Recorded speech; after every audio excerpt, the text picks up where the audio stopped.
Good morning, everybody. I hope all of you physically healthy and mentally very happy and peaceful. So today is the second day of Dharma class for very beginner. I really hope, through this class, as a beginner, you will learn, you're going to know some important things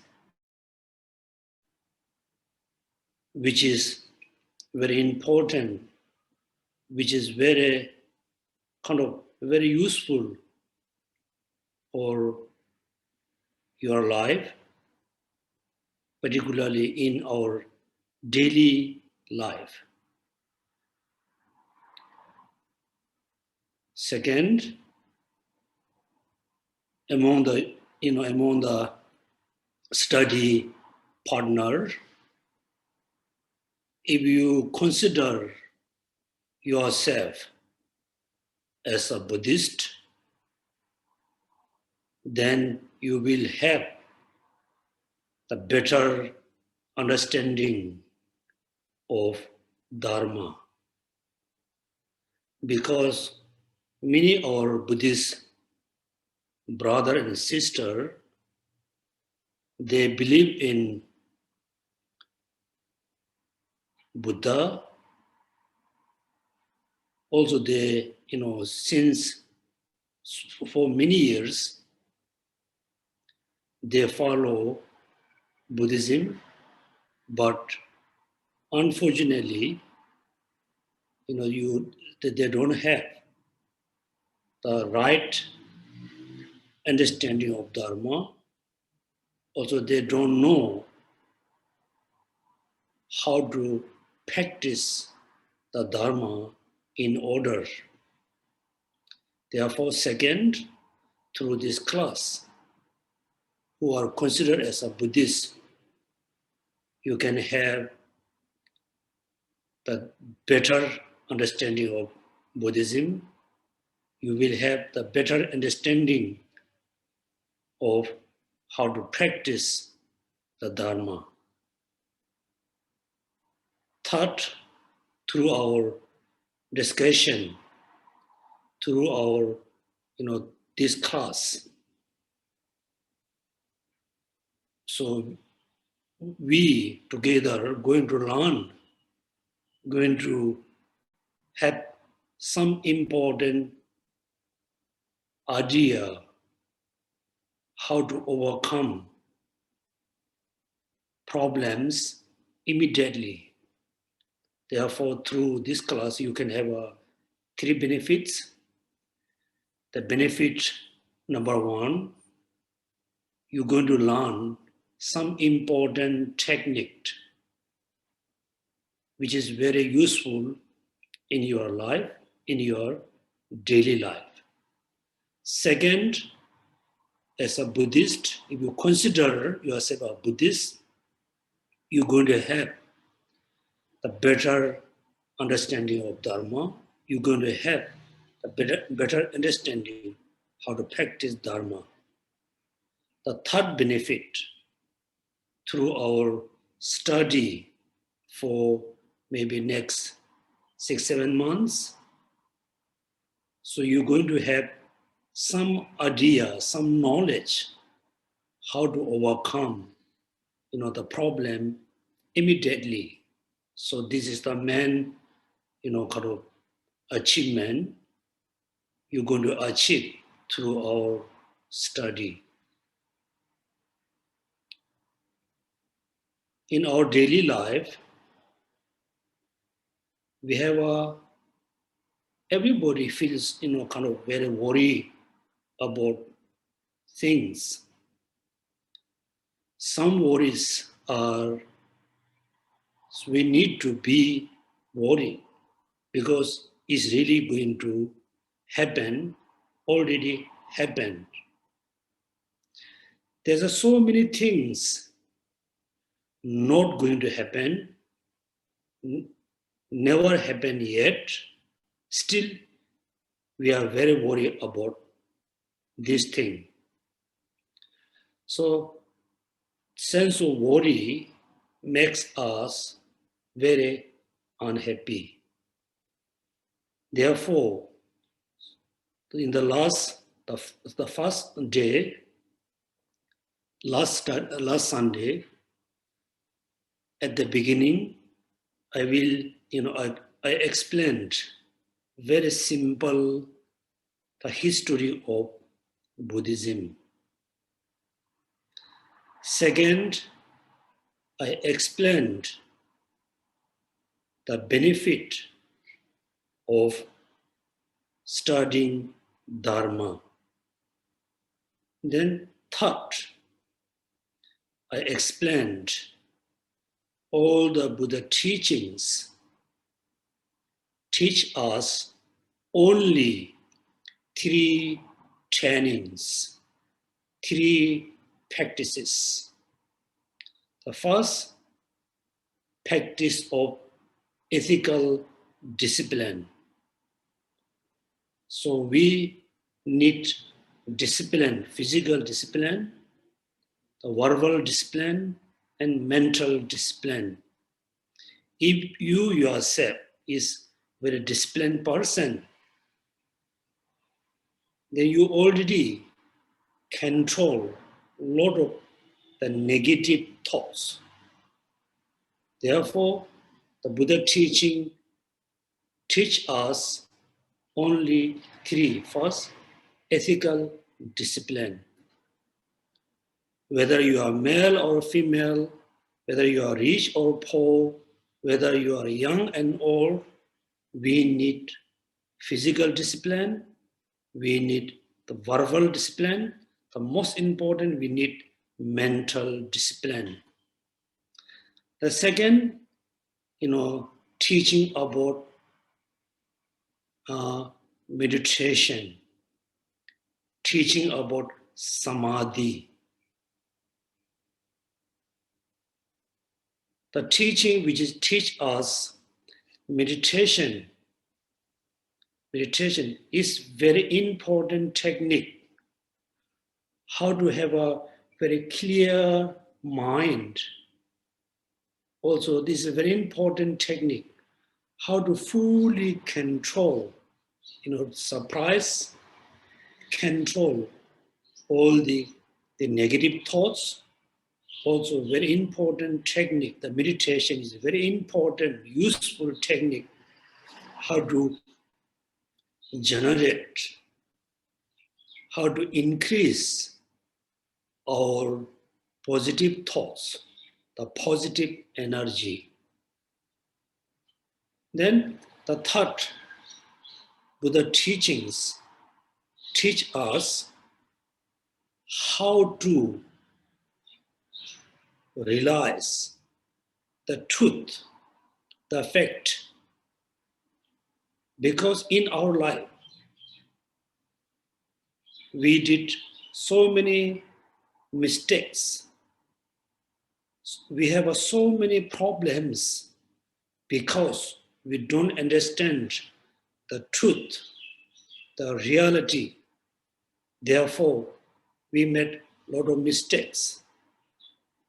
All the mistakes brings a lot of problem in our daily life. Not knowing the truth, not knowing the reality, we have a lot of confusion mind. We have a lot of mistaken minds. Those confusion minds, the mistaken minds also brings a lot of suffering individually, also in the society, in the nations. Therefore, all the Buddha teachings teach mental discipline, ethical discipline, mindfulness and meditation, then the wisdom to realize the truth the reality.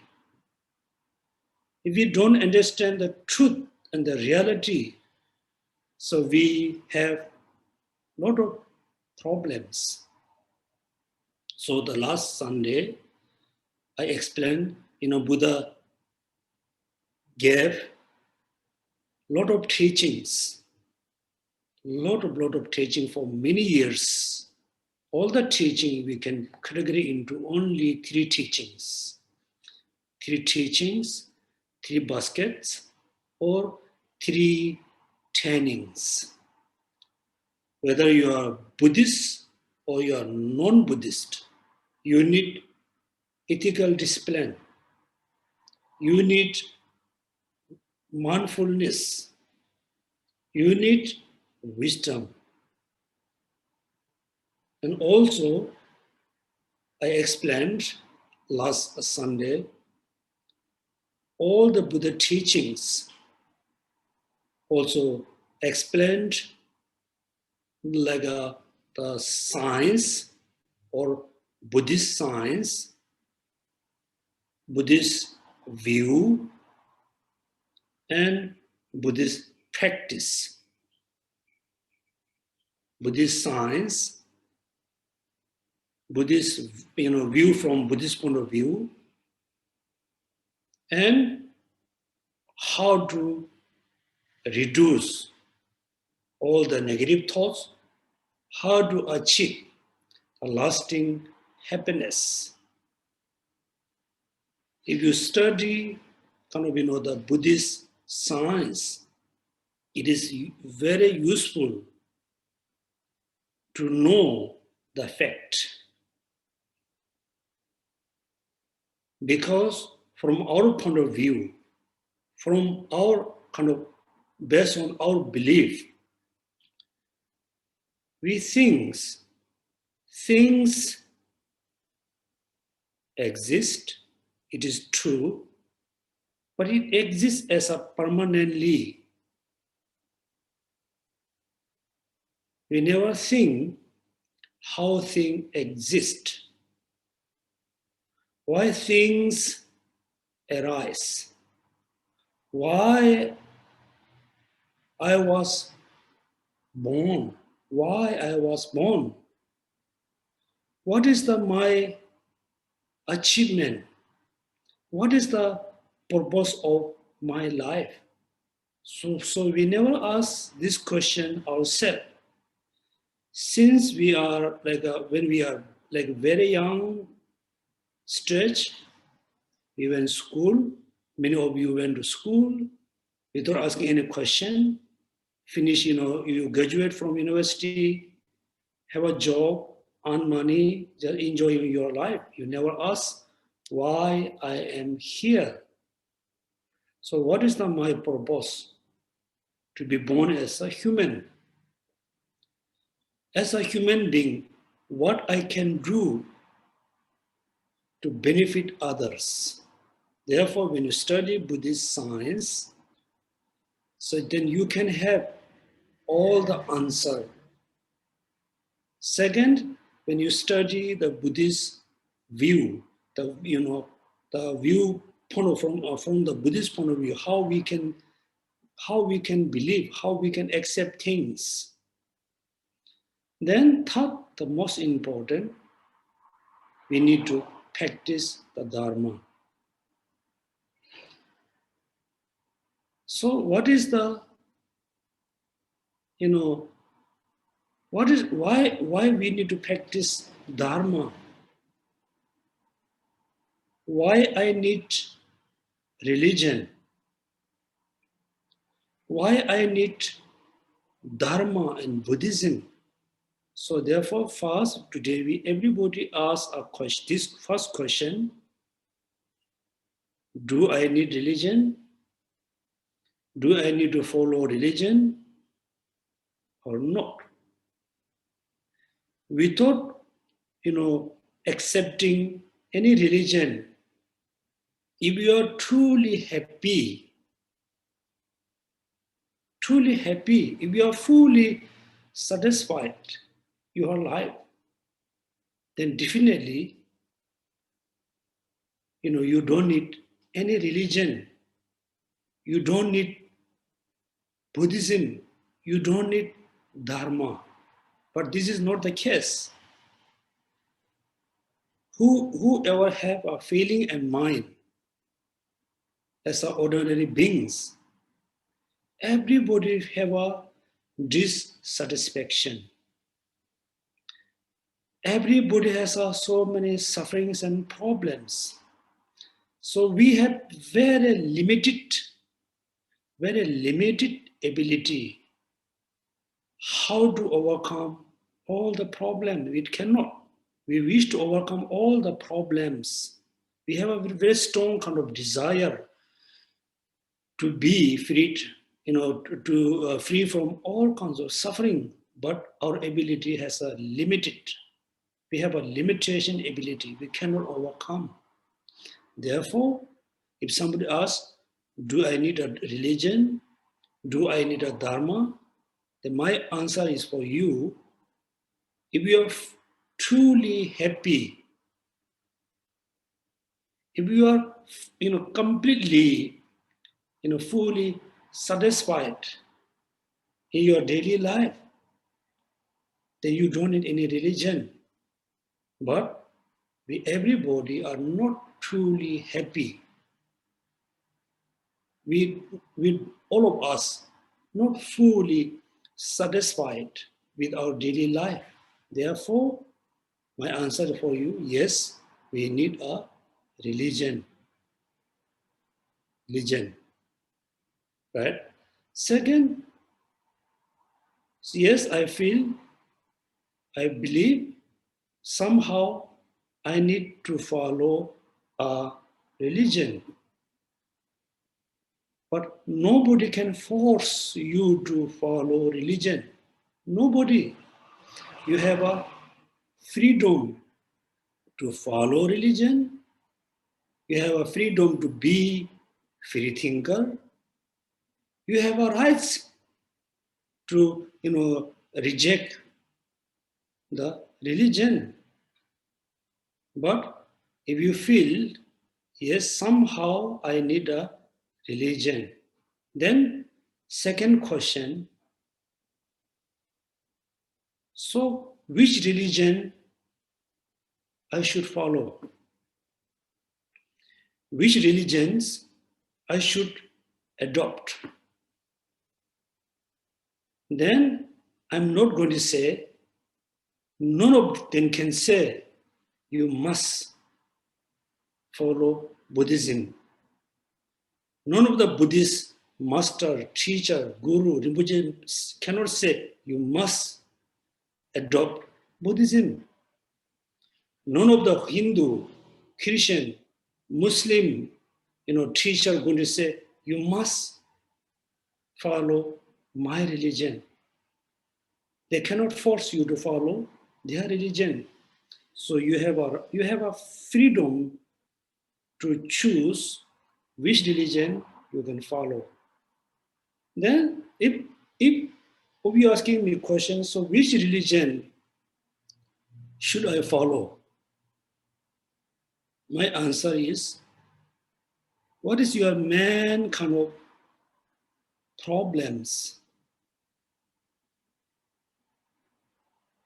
What is your main wish to achieve through religion? If you say, oh, I want to follow religion because I need a good job, then I said, I'm going to say, if you need a good job, first you need, very unique kind of experience, talent. Number two, you have to be very honest person. Number three, you have to be patient. Then you can have a job. The religion is not the kind of religion cannot really provide you a good job. If you think I need a religion because I need a good job, it's also wrong thinking. Some of you may believe, oh, I want to follow religion. I want to follow Buddhism, because in the Buddhist tradition, there are so many rituals, so many mantras saying if you do this ritual, that ritual, you can be very rich. You can make a lot of money for the short time. This also totally wrong thinking. If you purely follow Buddhism, Buddhism cannot really, help you to make a lot of money. Buddhism cannot make you externally rich, physically rich, but Buddhism gives you a lot of inner richness, right? So, in order to accept religion, first you need to think, what is my achievement? So, everybody who has a mind, everybody wish to be happy person. Happy person, very happy person, happy forever. If you wish to be happy, always happy, forever, be happy, then I can say yes. Then for you, the Buddhism is very suitable. I'm not saying other religion cannot give you happiness. Yes, if you follow Hinduism, Christianity, Islam, of course you can have kind of happiness.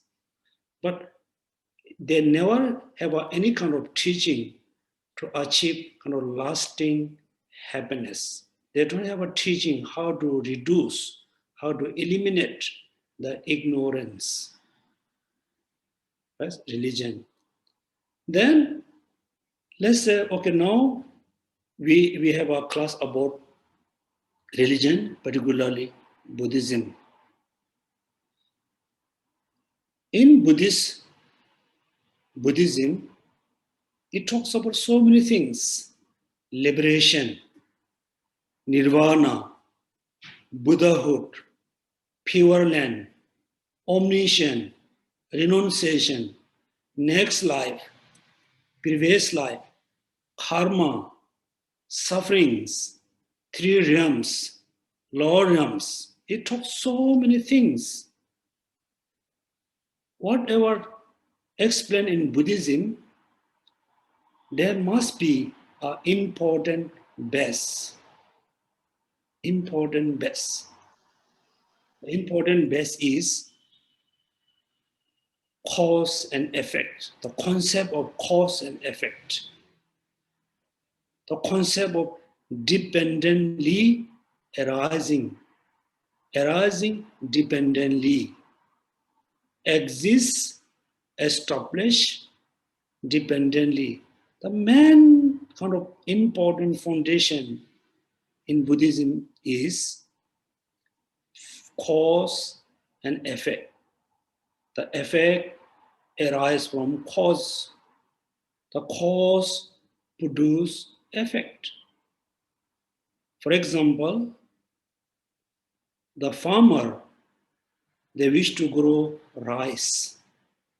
The rice is the kind of, their achievement to have a lot of rice. The farmer need a rice seeds to grow the rice. The farmer wish to have a rice. If they plant like a wheat seeds, they cannot have a rice. They can have a wheat. Therefore, in the Buddhism, all the kind of belief system is based on cause and effect. Cause and effect. Without cause, nothing can be happen. Therefore, today we start our class based on at the beginning, the will of Dharma. The will of Dharma, right? Dharma, will of Dharma. So, in the Buddhism, the will is very important, symbolic, very important symbols. Wherever you visit any monasteries, nunnery, temple, Asian, kind of historical site, you always can see the wheel of Dharma, wheel, right? The wheel has three parts. The centered parts, the ring, in between there are the spokes. The ring, then the spokes in between, then the centered point. The centered point. Without the centered points, there cannot be a wheel.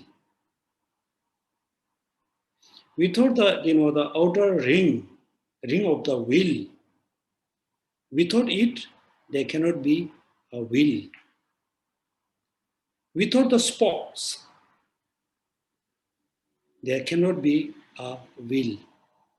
Therefore, whenever you see the wheel of the Dharma, you must remember your three, the mind trainings. In the center is ethical discipline. In between all the spokes are symbolic of the wisdom. The ring of the wheel is symbolic of concentration, meditation, like you call, like a samadhi. In order to have a complete wheel, we need the center, we need the spokes, then we need a ring. In order to follow perfectly the Buddha teaching, we always need to practice ethical discipline, practice of the wisdom, practice of the meditations. So we will start with the wheel of Dharma.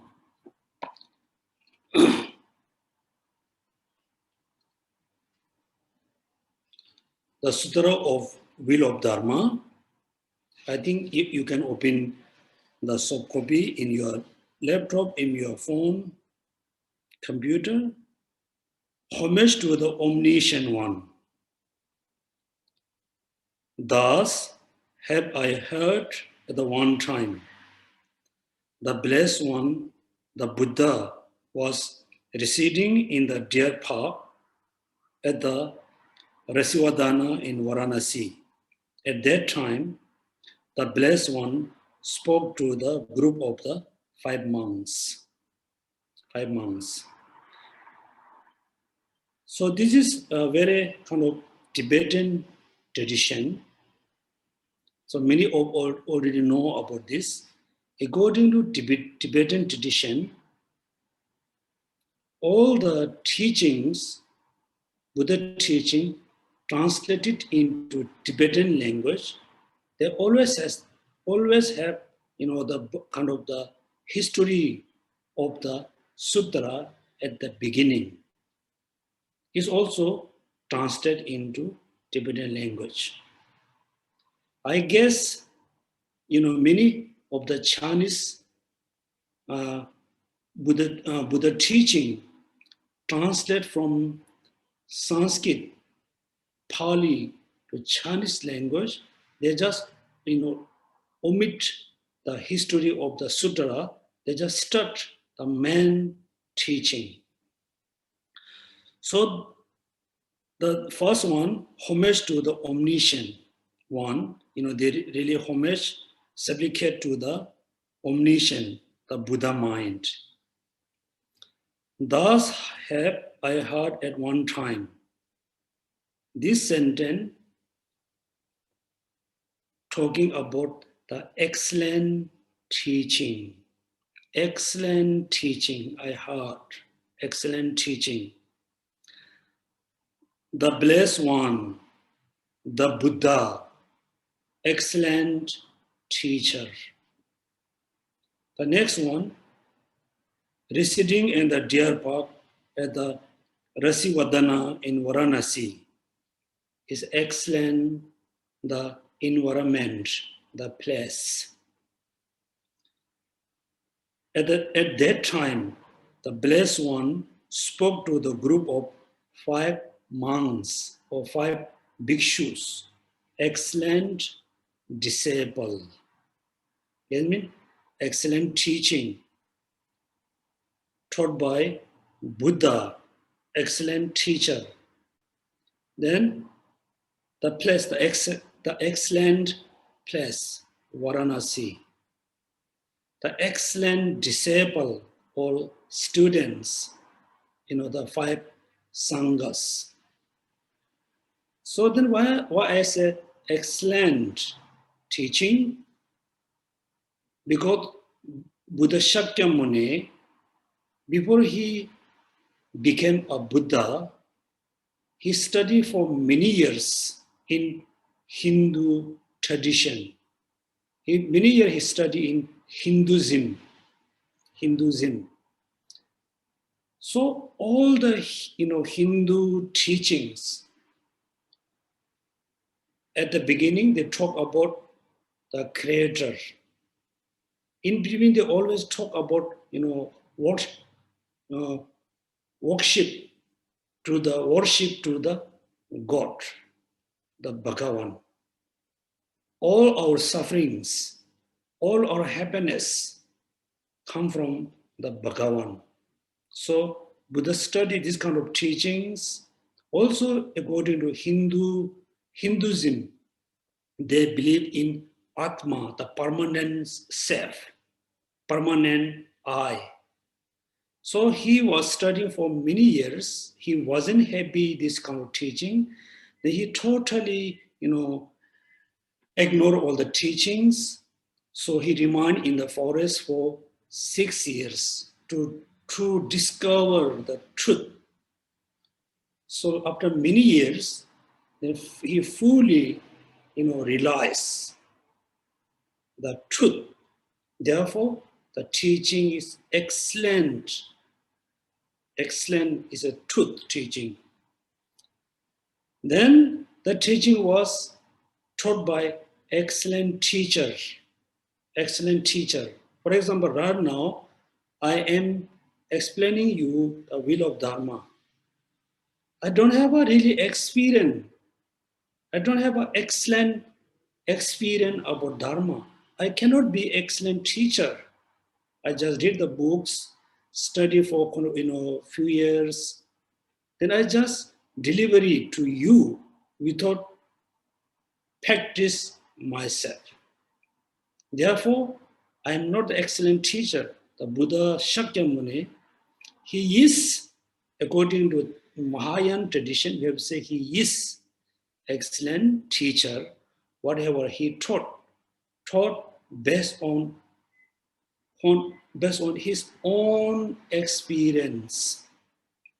Then excellent, place to deliver the teachings.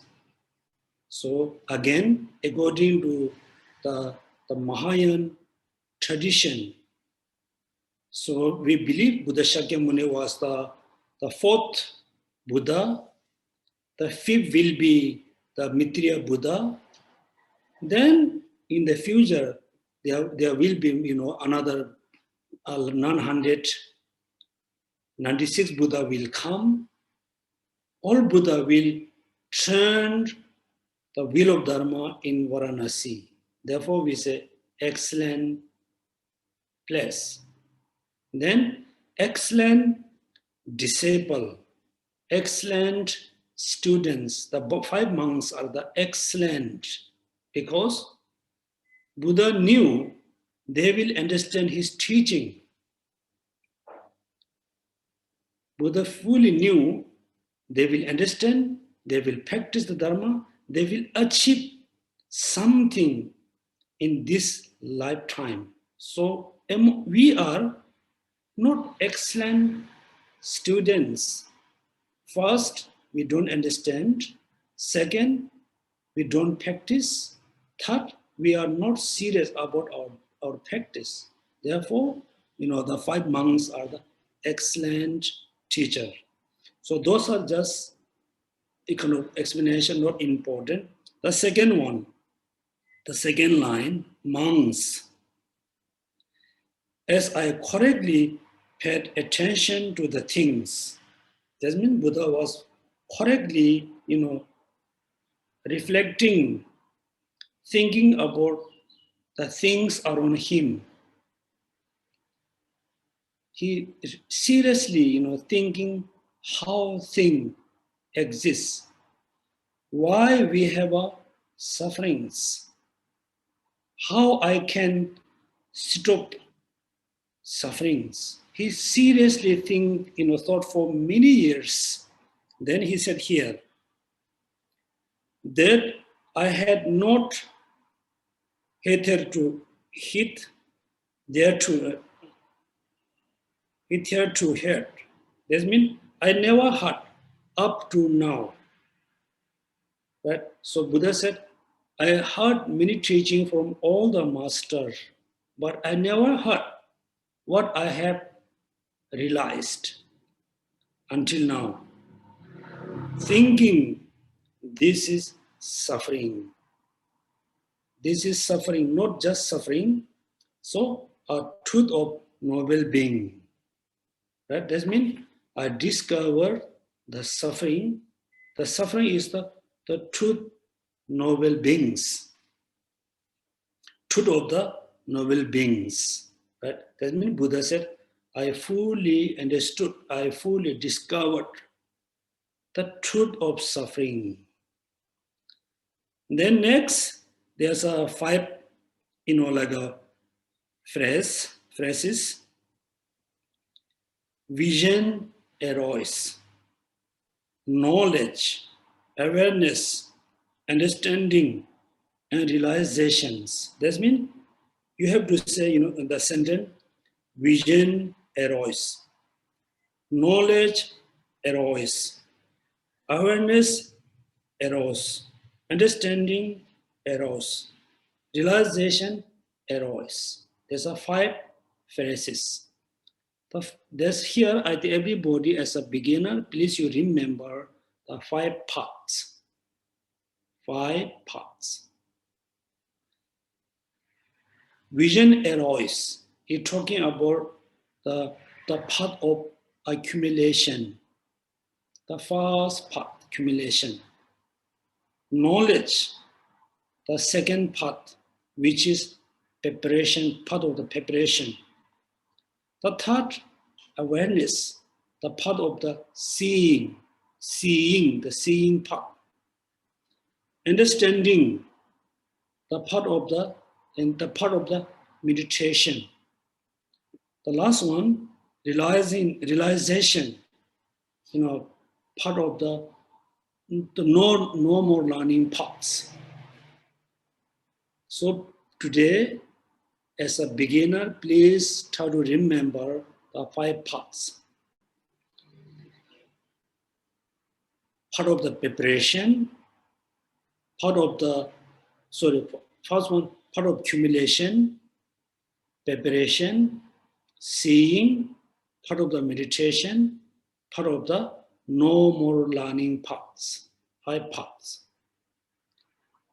So, in order to free from sufferings, in order to achieve, the everlasting happiness, in order to fully free from samsara, so we have to go through only 5 steps, 5 parts. Accumulation, preparation, seeing, meditation, no more learning parts, 5 parts. 5 parts, right? Then the next phrase, monks. As I correctly paid attention to the thing that I have not hitherto heard, thinking this is suffering. That means the first noble truth of the sufferings. Right? Then second line, second phrase, this is the origin of sufferings. The origin of suffering. This is cessation of suffering. And this is the path that lead to the cessation of sufferings. That means sufferings. Second, the origin of suffering. Third is cessation of the suffering. The fourth, the path which lead to the cessation. These four phrases are very important. Very important. Why? Everybody fully realize I have a sufferings, the physical sufferings, the mental suffering, environmentally sufferings, economically sufferings. We have so many kinds of sufferings. All sufferings must have a cause and condition, the origin, where the suffering come from.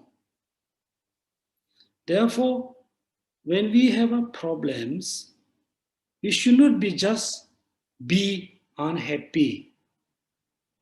We should not be very, agitated. We just cry and give up. No. When we have sufferings, first we must realize I have sufferings, I have problems. Where the problems come from? You need to reflect the cause which is produce the suffering. So when we think about sufferings, many sufferings we face is out of our control for the moment. For example, changing the environment, changing the weather. Can we change the weather? We cannot. We have to be like it is. Let them be as it is. We cannot. Therefore, when you feel very unhappy with the environment, with the weather, you must think, this I cannot change. This I cannot control, but I control my emotion. When you control your emotion about the weather, that means you look like you control the weather, you control the environment problems. Right? And also we have another problem is also we cannot control at the moment. For example, aging and death. Aging and death. So everybody always wish to be very youthful, physically healthy, physically looks always very youthful. This is what we believe. We wish to be always be youthful. Can we be youthful forever? We cannot.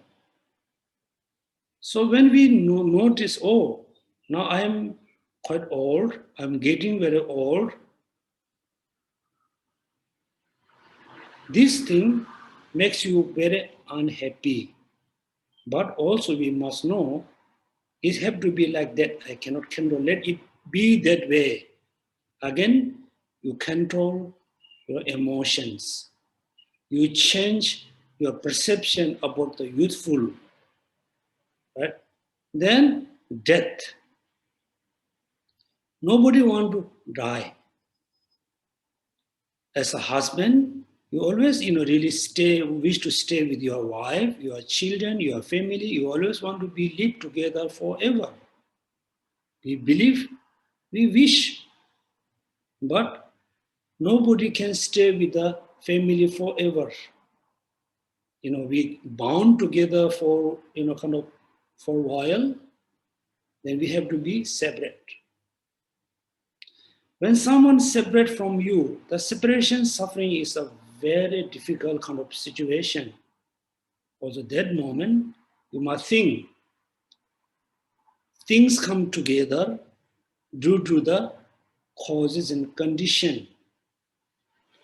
one day, we have to be separate. The separation must be there because due to the causes and condition. Therefore, sufferings and problem has a cause and condition. Therefore, second say, this is the origin of sufferings. Origin of sufferings. You must know the suffering has a cause. The suffering, just happened to me. Behind, there's a lot of causes, condition. Then the third time, what Buddha said, this is cessation. What kind of cessation it is? Cessation of sufferings. Yes, we notice I have a suffering. Buddha is saying, please don't be very unhappy. Please don't worry about the suffering. The suffering can be ceased. The suffering can be stopped. Please don't worry. Suffering can be stopped. Right? That means it gives us a lot of kind of hope and give a lot of kind of energy to how to overcome from the suffering. Because Buddha said, this is the cessation of sufferings. Any suffering you have, yes, you must realize, but don't be upset, don't be very unhappy. It can be ceased, it can be stopped. It gives us a very important advice. Then fourth time, after that, then how I can cease, how I can stop the sufferings and problems. It can be stopped if you follow the path. Therefore, this is the path to lead to the cessation. Is very practical, right? Cessation. Therefore, suffering, the origin of sufferings, cessation of the sufferings, then the path which lead to the cessations. So today, please everybody remember, I have a sufferings, I have a problems. All the problems have a cause, have a origin. But the sufferings and the cause of suffering can be stopped, can be ceased. I no need to worry too much. I no need to be very unhappy. I can be overcome from those problems. How to overcome? Practice the path. The path leads you to the cessations. Right? This is the Four Noble Truths of suffering, the origin of sufferings, the cessation of sufferings, the path which leads to the cessations. So now I give you the analogy or example. The sufferings look like our sickness. Sickness, when we sick, we take medicine, or we take different kinds of drink and food in order to overcome the sickness, or we visit doctor. So the sufferings look like sickness. The sickness has a origin. The sickness has a causes condition. The sickness, any kinds of sickness actually can be cured because there's a there's a chance free from the sickness. How? And take the proper medicine. So the truth of suffering look like sickness. The origin of suffering is the cause to be sick. Then the cessation is fully cure fully recover from the sickness. Then the path to cessation is look like a medicine, right? Generally, when we're sick, we believe I need to take medicine. So when we have a problem, we always believe I no need to be too much worried. I can be free from these sufferings through practice of the path, right? So therefore, right now we have a little time to discussion. Please, everybody feel free. We should not think, oh, I don't know religion. I'm very young. I don't want to ask question. If you feel kind of bit inappropriate to ask question, please don't worry. Feel free and have a question, have a discussion. After that, then we can do kind of like short meditation. Okay, so time for discussion. Hello, good morning, Geshe-la. Can you hear me? Yeah, I can hear from you. Good morning. Hi, Geshe-la, my name is James. I have a question. I'd like to know, is it necessary to take the 5 precepts in order to consider yourself as a Buddhist? And then, of course, the second part of it is when a person breaks one of the 5 precepts, what can a person do? Thank you, Geshe-la. Boss, thank you so much asking this question. So the question is, he asks, in order to be Buddhist, it is necessary to accept the 5 precepts, right? This is the first question. Second, he asked this question, what happens when we break the vows, precept? First, very simple way, in order to be Buddhist, not necessary to have to, take the 5 precept vows. No. My answer is not necessary, is not no. Now I will explain you a little bit more. Buddhist or non-Buddhist, we must distinguish, differentiate based on taking refuge into Buddha, Dharma, Sangha.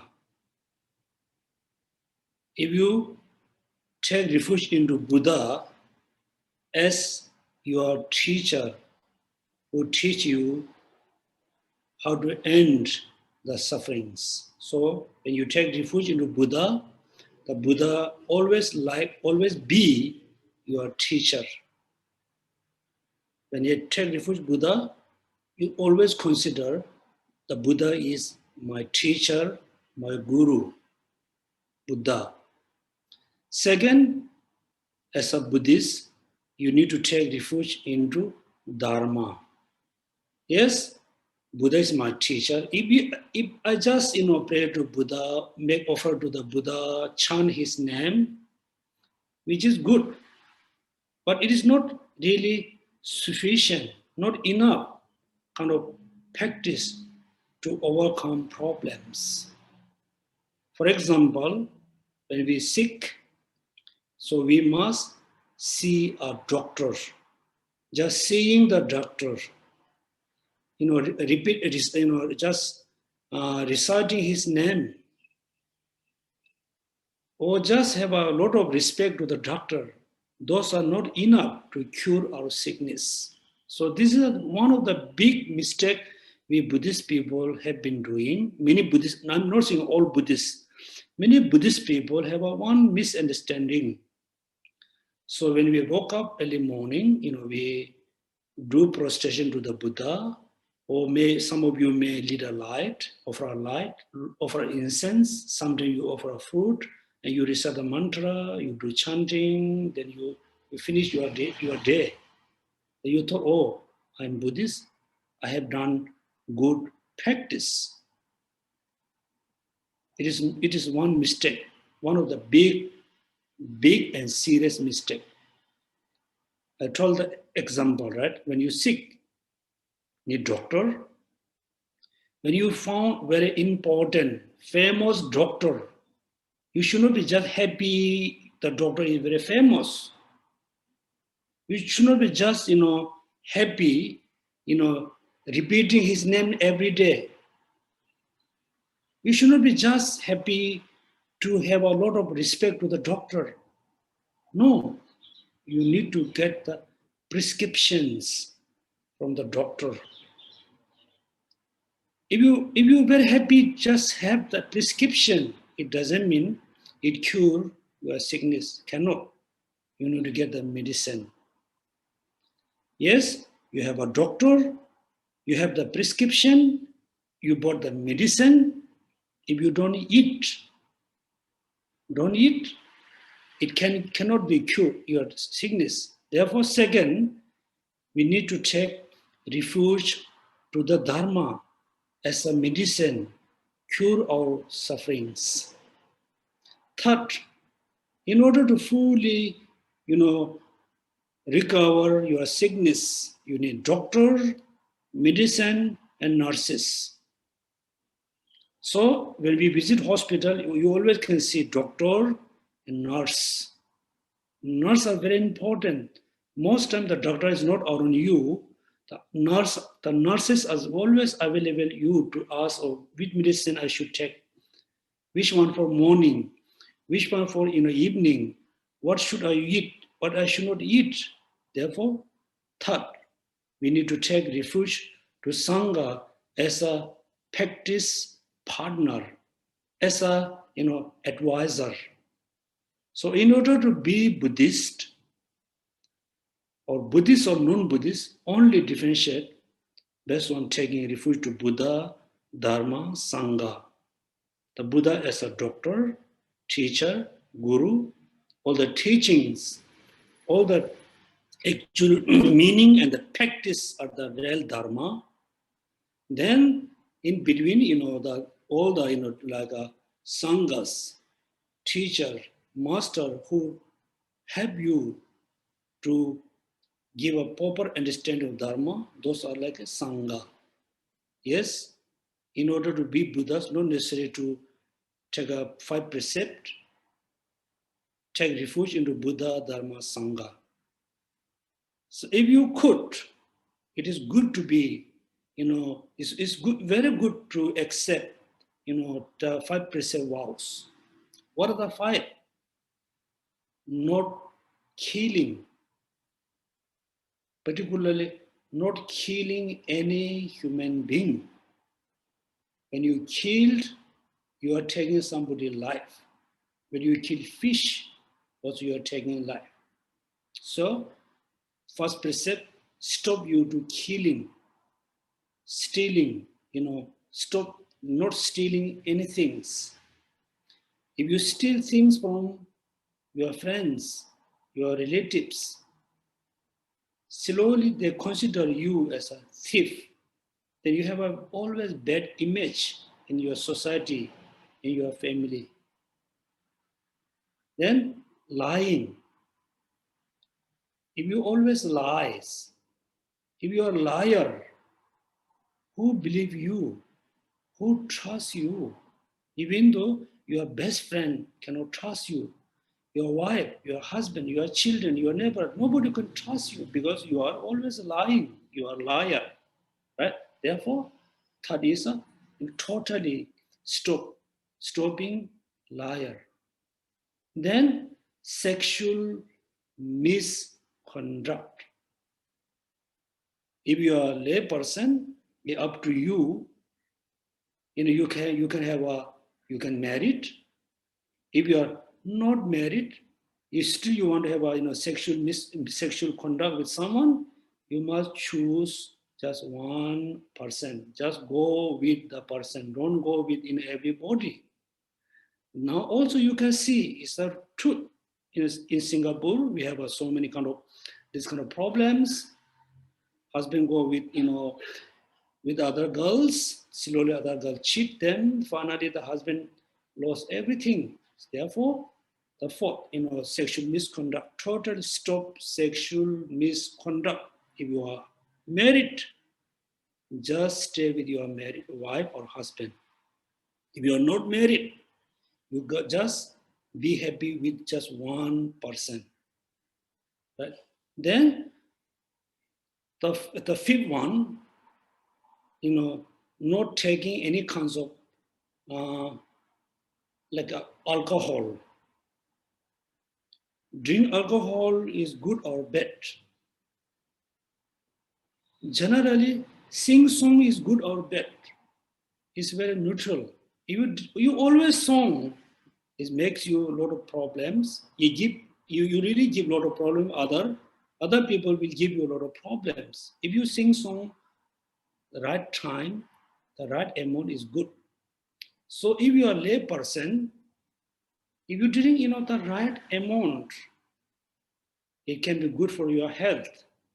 If you drink too much, drink over, it totally kind of exhaust your money, also make problem with your families. Therefore, if you could, you please everybody, try to accept the 5 precept vows. Yes. Then second question, if I against one of the precept, what happened? That's been when we accept the 5 precept vow from your gurus, from in front of the Buddhas and Bodhisattvas, then that time you definitely say, since today until my death, I'm not going to have this kind of any of these 5 actions: not killing, no stealing, no lying, no sexual misconduct, not taking any alcohol. You already have a precept. When you against the vows, that means you deceive. First, you deceive yourself. Second, you deceive all the Buddha and Bodhisattvas. That means you accumulate, quite a negative kind of karma. So when you against the vow, yes, you will notice. I'm not saying particular the person asking question. Everybody, when you against the vows, you must know, yes, I break the vows, I accumulate negative karma. But the negative karma can be purified through the practice. But many people think, oh, doesn't matter, I can accumulate negative karma, but I can purify. Then you do again and again. This means you are look like bit of sego. Oh, it's okay, cut my finger, then I can do medication. There is cure again and cut again. You go through a lot of medication. So at the beginning you must think I should not be break my vows, properly follow the vows. If you follow the 5 precepts, you can be very nice person in your family, in your society, with your friends. Okay, so thank you. So is there a next question? Yes, there are. Next question is from Kiran. If I am not part of my body and my mind is not my brain, where is my mind? Is mind consciousness, and where is the consciousness? Thank you so much asking this question. So I think many of you are very beginner. You never have this kind of question yourself. You never asking question yourself. So yes, the person asks question. My body is not me. I'm not my body. I'm not my mind. My mind is not me. Where's the mind? Where's the mind? Right? So can you use the okay? I don't think she takes the question, right? Yes, Geshe-la. Okay. Also, it's very good, very important question. Everybody be honest, be truthful. You just reflect about yourself. Yes, we have a body, we can see, I can touch my body, I can touch my head, I have a body. So when you really closely look at your face, the way of speaking, your physical actions, the verbal actions is very similar to your father or your mother or half. Mostly average, like the children, very similar to the father, similar to mother, or sometimes half. The nose look like father, eyes look like mother, face look like father, like the way of speaking is look like mother.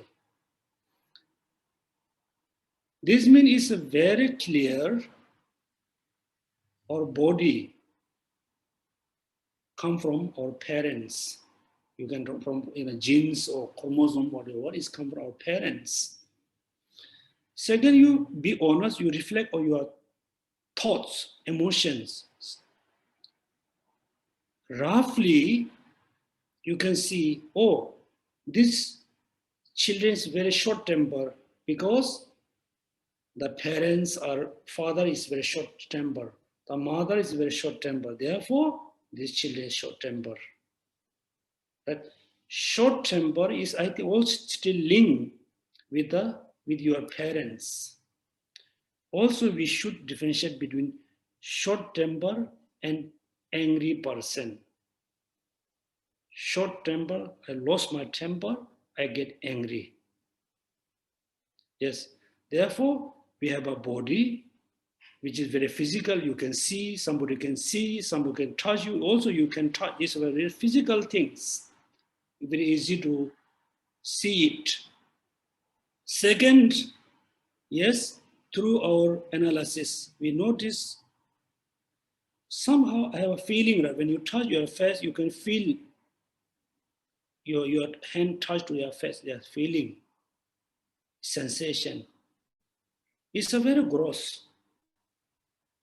Still, you have a angry, you have a anger, you have a attachment, you have a desire, we have so many kinds of thoughts. Also, we must know there's a thoughts, there's a emotions, there's a consciousness. So this is a effect we can realize. The most important question the person asks, where's the minds? Where's the minds? Here we can, bounce the question back to the question, where are you? Are you in head? Are you in the chest? Where are you? Where are you? Where are you? Therefore, the answer for you,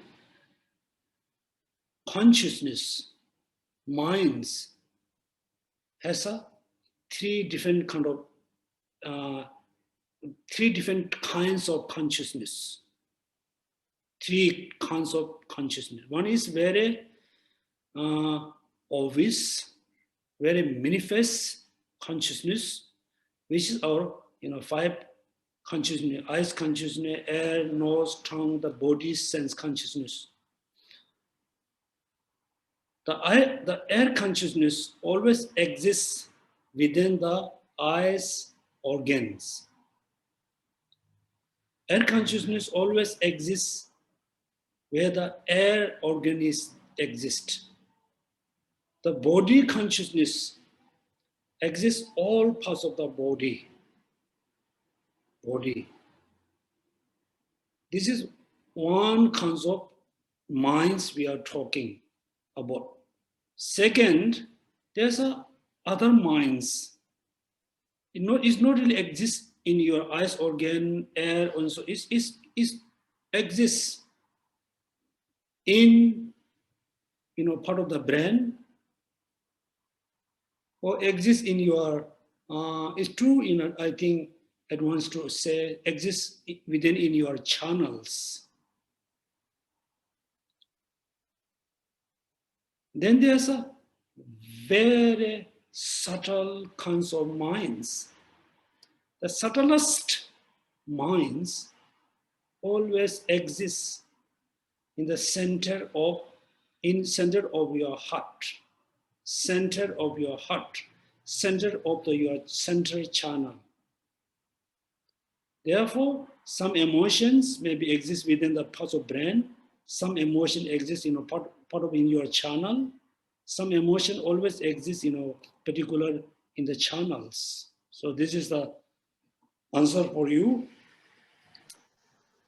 Okay, right now we have only now left 20 minutes. So now everybody try to sit as a meditation posture.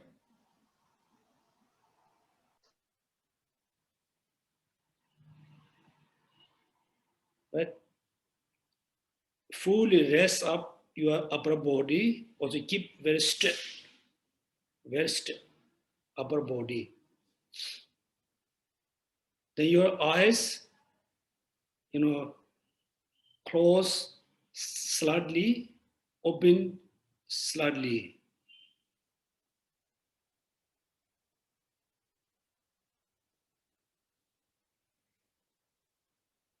First, everybody, your minds, just follow your breath.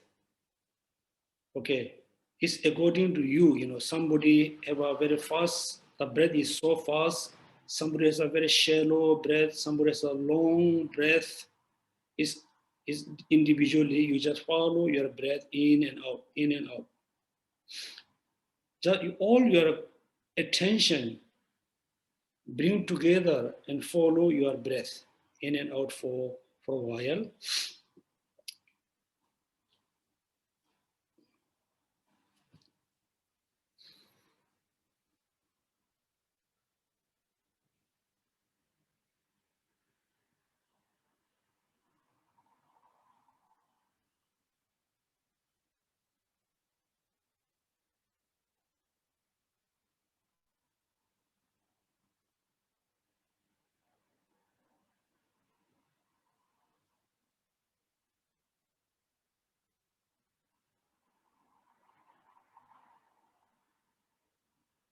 Please continuously, focus on your breath, just in and out, in and out. Slowly hold your breath. At that moment, you can feel, the vibration of your heart and lungs and breath. All your body can kind of bit, vibration. You can feel it.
Okay.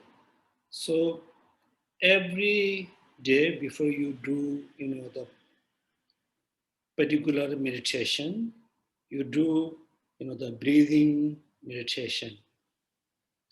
When your attention fully absorb, fully follow your breath in and out, then your mind become very calm and become very neutral. Right? The next, as I mentioned before, next everybody, without looking the picture of the Buddha, please focus only, the top of the Buddha head, the golden the yellow parts.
I think Sunam, can you move all the, just show around the yellow and the blue color, not the face.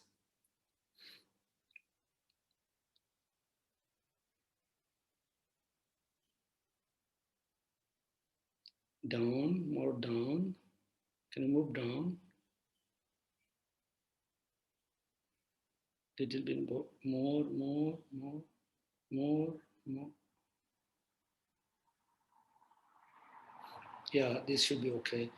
Now everybody, focus only part of the golden, the color, part of the yellow.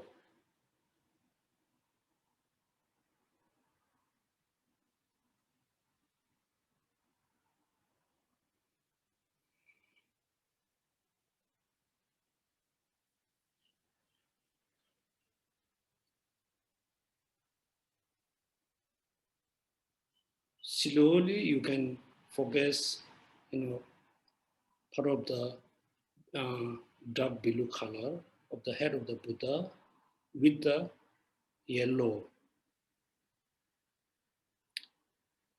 Now you have a just one object with two together. Please focus the yellow and the dark blue color of the head of the Buddha.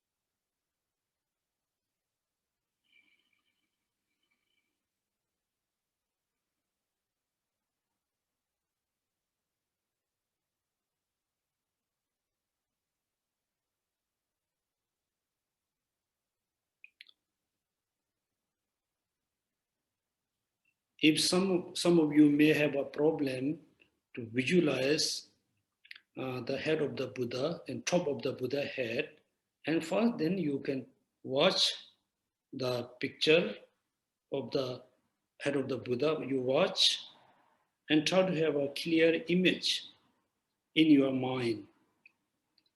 And again, you focus the image of the head of the Buddha in your mind. You have problem again, you watch the photo and copy the photo in your mind, and you focus the image in your mind, the mental image, not the external photo in the computer.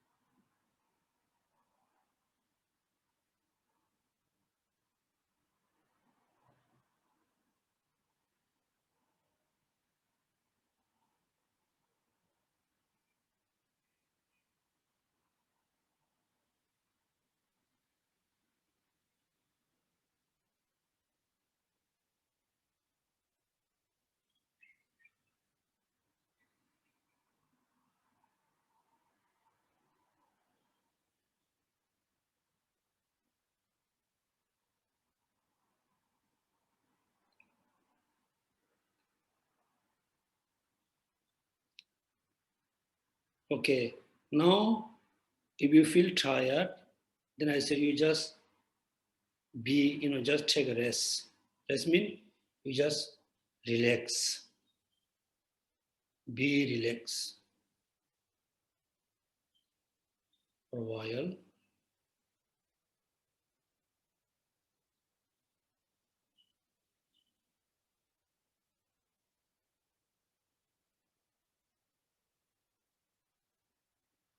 And again, re-visualize the top of the Buddha head. This means around the hair and the top of the head. Re-visualize and focus on it.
Now you can visualize the top of the Buddha head and the hair and the fourth head.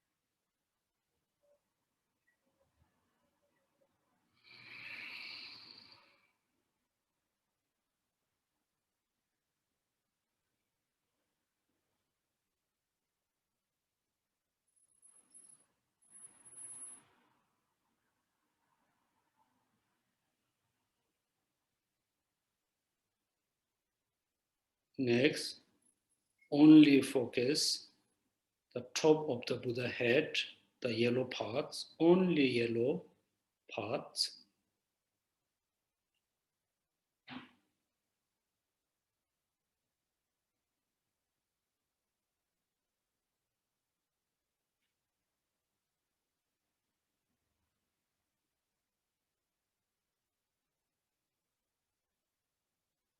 Now both the yellow and the dark blue color of the Buddha head.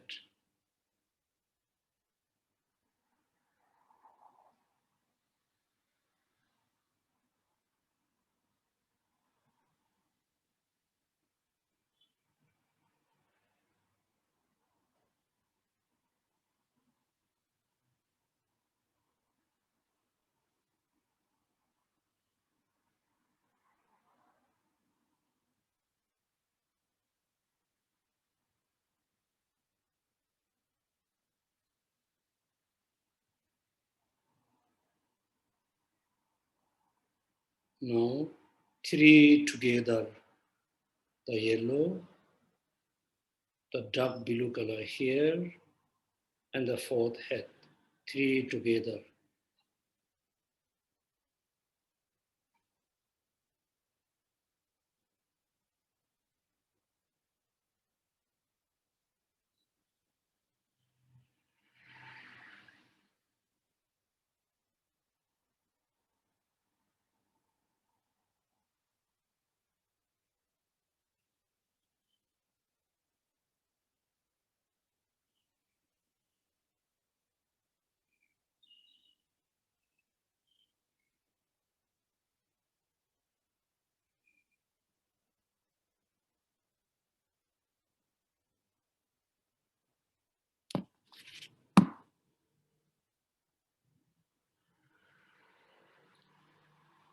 Okay, today we can stop here.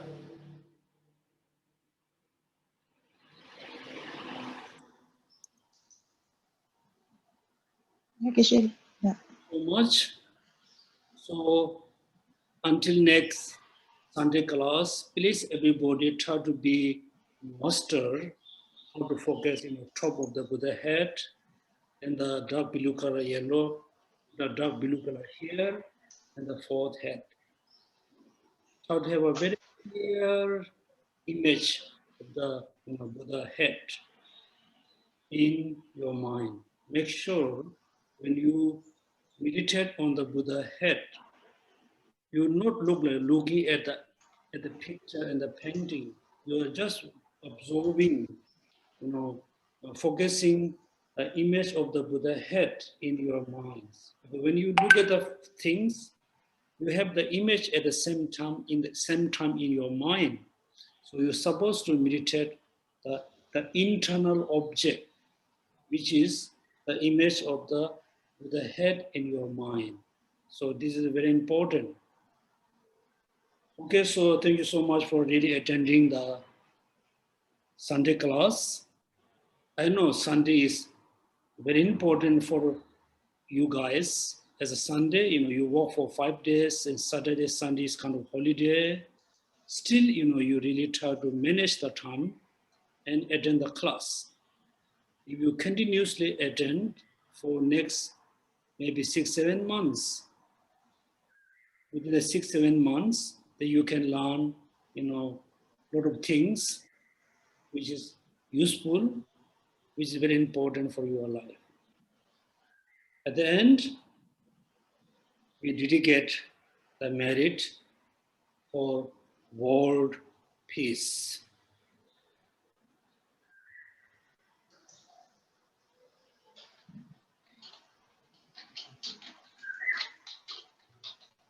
Also dedicate the merit to benefit all sentient beings, include your family, your friends, and your dear near one.